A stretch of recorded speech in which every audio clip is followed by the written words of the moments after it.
All right, so this is video number 4, the frontline or pre-selling retargeting strategy. I'm really excited to share with you this strategy because it's definitely an out-of-box strategy that can really increase your conversions. So let me explain in a little more detail.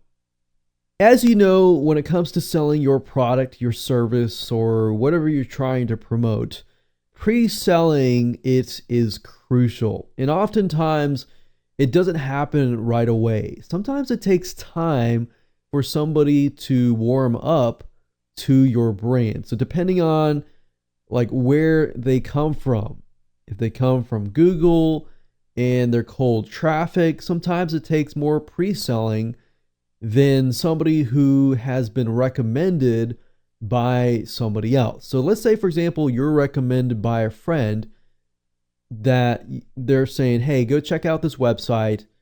You know, I bought something from that website. You already saw what they bought. You're impressed. You go check it out. It's easier for you to buy a product that way because you are called warm traffic.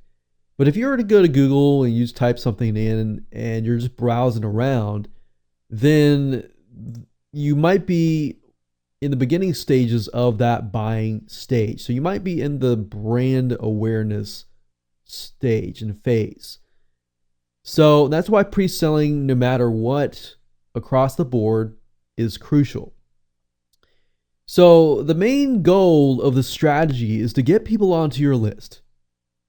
Because if you can get them onto your list or your Facebook fan page or wherever that you interact with, you can build a relationship with them over 7 to 12 days. Now, it really depends on your market.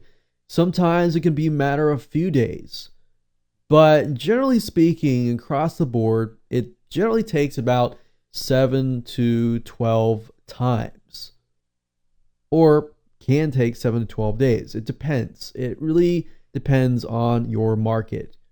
But you can do this by offering a freebie or a lead magnet, and you can use retargeting marketing to do this.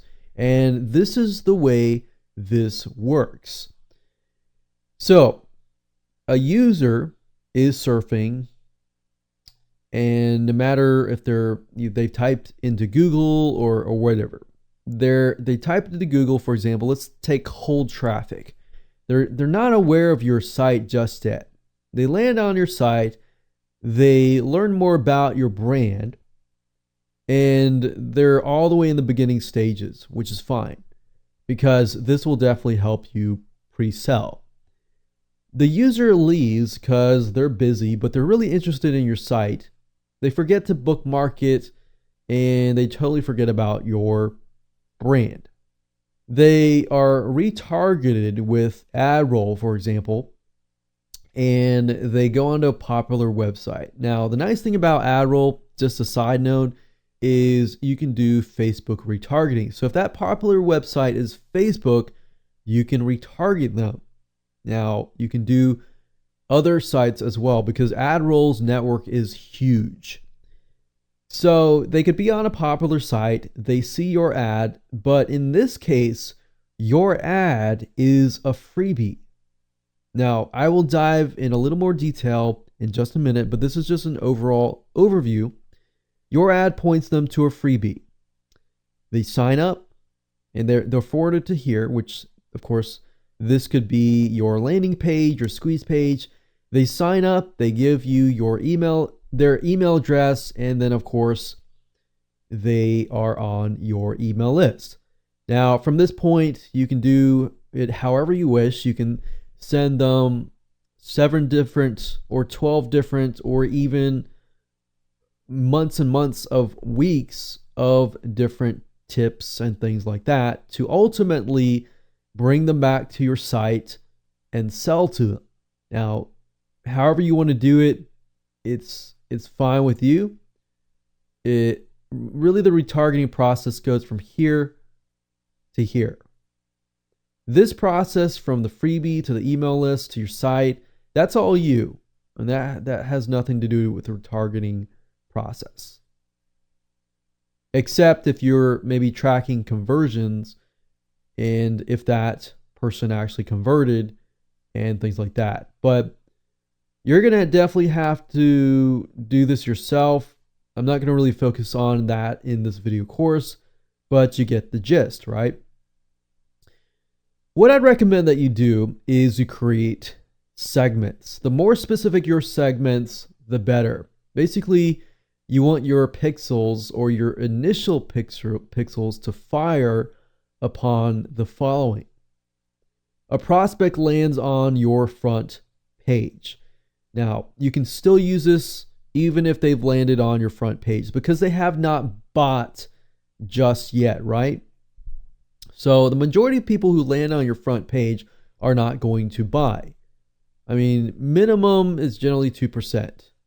Higher conversion can be higher, but the majority of people will have not bought your product. Or people land on your blog, and you can fire a pixel upon that. Prospects land on your squeeze page. So basically, if somebody lands on any page before the sale is actually made or the service is actually bought or whatever your goal is, before that action has been made, you want to focus on that group as a retargeted group, and then your ads are focused in on getting them to sign up onto your list. Because that way, instead of using the ads to remind them, they're on your list. And of course, you can use the ads to remind them, but you're getting them onto your list. Now, when it comes to the ads, you want to focus on offering a freebie in the form of a free report. It can be a free trial, free tips newsletter, free video, or whatever you want to do just to get people to sign up onto your list. So obviously, you know your product better than I do, so you know what kind of freebies people would be willing to grab to sign up on your list. You might want to focus in on stuff people would pay for. So if they pay for it, they're willing to sign up for free onto your list because they get it for free. Because you got to keep in mind that in this day and age, people are skeptical. But because people are skeptical, they are very reluctant to even giving you their email address. So just keep that in mind, or you can of course send them to your Facebook fan page or any other place that you can communicate with them and grow your relationship with them. So like I said, converting customers takes time. So retargeting alone isn't going to cut it. It's definitely going to help you, but in terms of increasing your conversions, you have to get them onto your list because then you can sell other things, sell affiliate products, sell other people's products, and things like that. Also, you can also focus freebies in on the buying stages shown in the previous video if you know what and where they are in terms of the stages.